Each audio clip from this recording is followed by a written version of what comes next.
Yeah, absolutely. Cerion is one of the oldest and largest nanomaterial companies here in the United States. And we're focused on the design, scale up, and manufacturing of metal oxide, and ceramic nanoparticles. We do this on behalf of customers who are looking to leverage those nanomaterials into their products or systems to get some new performance. We support those customers cradle to grave. So from their own product development efforts in-house all the way through the manufacturing of the nanomaterial later. And most of our customers tend to be mid-cap, large-cap businesses, both in the United States and the European Union. And loosely speaking, they hail from either the industrial, the life sciences, or the defense communities.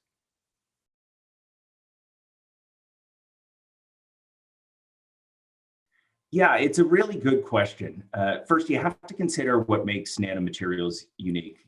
You can take this can of aluminum as an example. It's completely inert.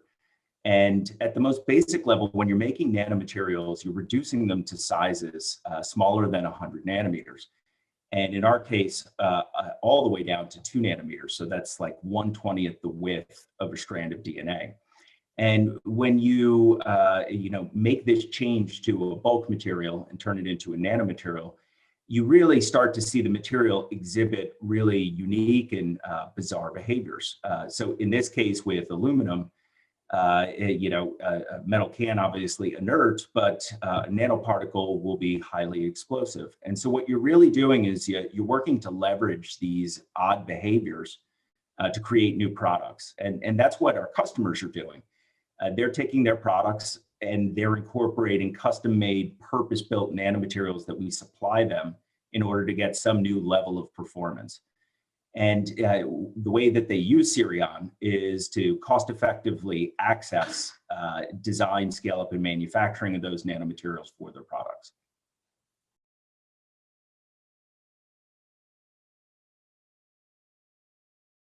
Yeah, so our customers really are the ones who develop products. And so that work is completely confidential. But what I love about our business is the diversity of our customer base.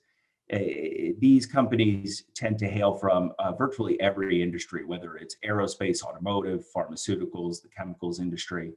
And our customers' products are as diverse as the industries that they hail from.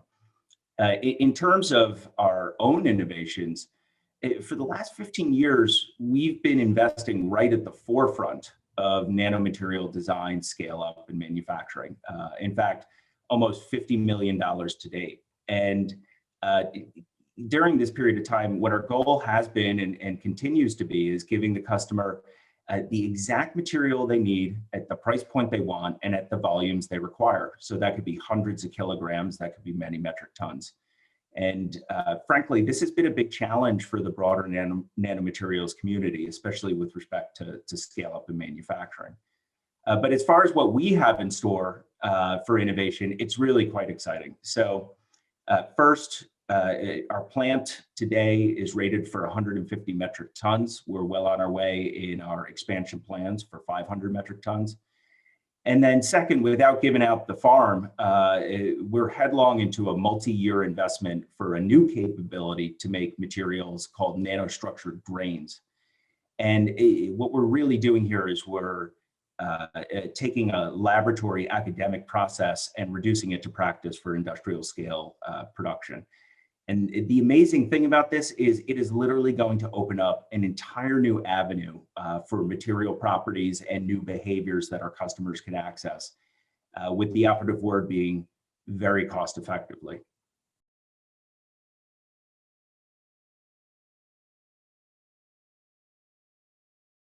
Yeah, so the essence of what we do is we let our customers do what they do best, and that's product development and commercialization.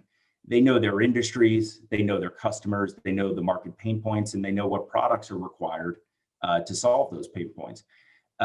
What they often don't know is how to make or use nanomaterials, even if they have a focus in-house centered around material science. And honestly, it's because it's a very time-consuming, resource-intensive investment to take to build that competency. And so that's where Cerion comes in. We have almost 15 years of experience, and as I mentioned before, $50 million of investment. And what we're doing is we're supporting that customer cradle to grave. We're giving them exactly the material that they need for their product so that they can test it in the laboratory setting when they're doing product development. We're also helping them successfully navigate the process of integrating the material into the product or system, which isn't a trivial undertaking. And then when it comes time for them to start scaling up manufacturing prototypes for, let's say, field qualification, we're right alongside them every step of the way, providing ever increasing volumes of materials. And then, of course, when we get in the market or they get in the market, we're manufacturing those materials usually at tonnage cost effectively. So in essence, what we're doing is we're getting them to the solution quickly, cost effectively, and most important, at a very low risk to their product development roadmap and timeline.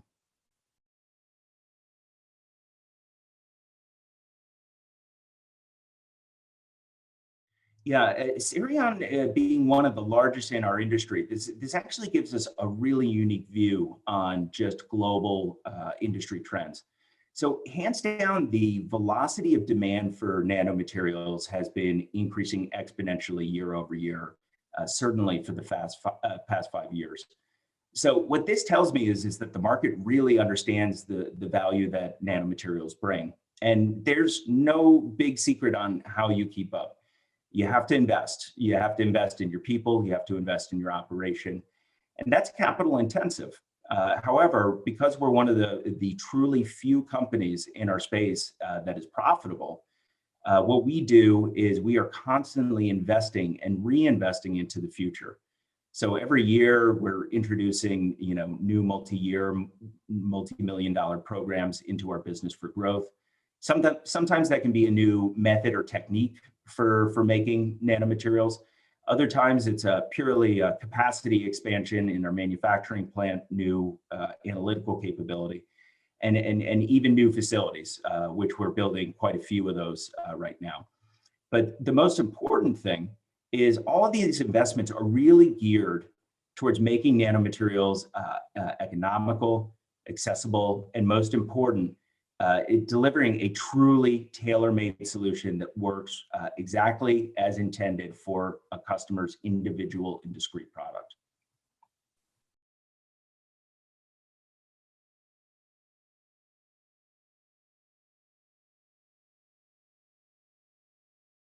Yeah, so to step back, we should talk about how a lot of people who are new to nanomaterials work with those materials. So a product development team traditionally will go out and they'll buy some, we like to call them off-the-shelf nanomaterial. These are materials you can buy from catalog houses like Sigma Aldrich or Alpha Azar. And they'll test that material. They don't see the performance that they want. And the question is, why did that happen? And you just have to think about it really at the most basic level. So our customers, when they're designing their own product, they engineer every single little detail in order to get some performance or provide some new benefit.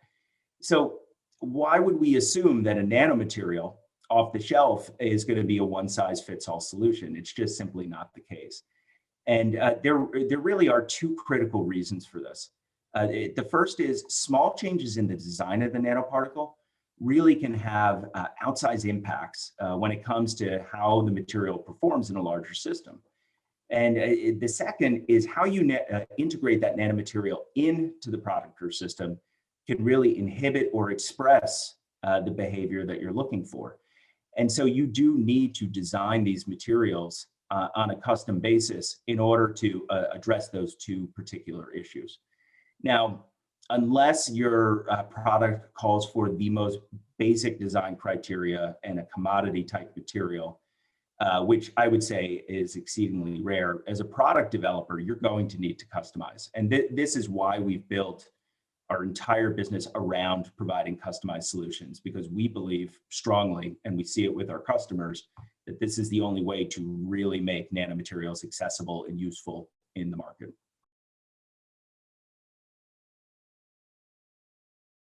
Yeah, as I mentioned before, we have capacities exceeding 150 metric tons, and we're moving to 500 metric tons. But I think the really interesting thing here is not just the size of our manufacturing, it's how we do it. So most companies in the nanomaterials sector focus on a single method for making nanomaterials.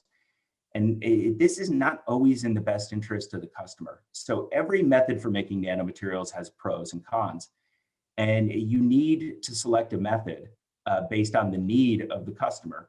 And usually that's driven by how precisely do you need to design a material and what degree of precision do you require. And that usually will drive later on the manufacturer costs. So let's say a customer has minimal nanomaterial design requirements. Why would I recommend an approach to design a nanomaterial that, let's say, has high degrees of precision and control, but at higher cost, especially when I know I can achieve the exact same solution for a customer using a different method that's cheaper, quicker, and will get them to market faster. And so there really is no one-size-fits-all approach to making nanomaterials. And yet a lot of companies in our space get caught in this trap of they have expertise in one area and they'll tout their approach as being platform in nature. And it's great marketing, but the reality is quite different. And ultimately, the customer is the one who's the most at risk from a cost perspective when they don't get access to the right technique to deliver exactly what they need at the right cost. So from our end, Cerion has really focused on not a platform approach, but investing heavily across different synthetic methods. We cover precipitation methods, hydrosoluble thermal methods, high temperature thermal reduction, even high energy milling. And so what we're doing is we're giving our customers that access to exactly the right balance of the technical approach, the scalability, and most important, cost, purely based on their specific and individual needs.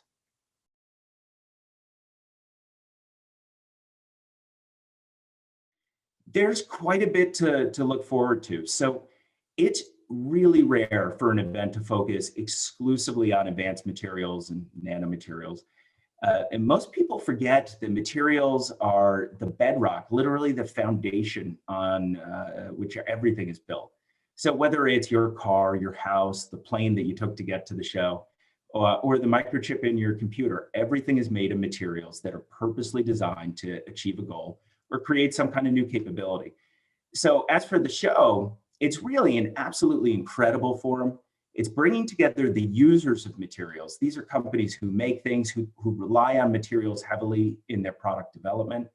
And it's pairing them up and it's giving them access to all of the makers of materials all under one roof.